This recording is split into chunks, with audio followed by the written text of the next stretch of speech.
আসসালামু আলাইকুম। সফলতা সিঁড়িটা অনেক কঠিন হয়, কেননা আপনি যখন 7 তলা 8 তলা বেয়ে উঠবেন, 7 তলা 8 তলা বেয়ে ওঠার পরে আপনার মধ্যে একটা অ্যাচিভমেন্ট চলে আসবে যে আমি 7 তলা হেঁটে উঠেছি।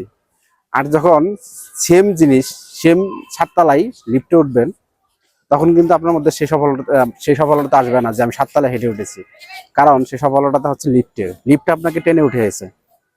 তেমনি বাস্তব প্রেক্ষাপট সেম।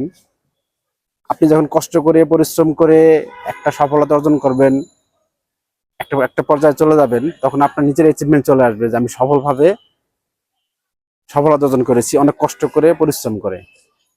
আর আমাদের দেশে কিছু ধনের দুলালি আছে যারা সোনার চাবি মুখে নিয়ে জন্মগ্রহণ করে,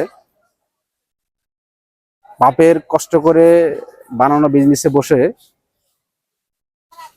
বিজনেস চালায়। আমরা তাদেরকে তকমা দেই সফল ব্যবসায়ী। আসলে সফল ব্যবসায়ী সে নয়, তার বাবা। সালাম আলাইকুম।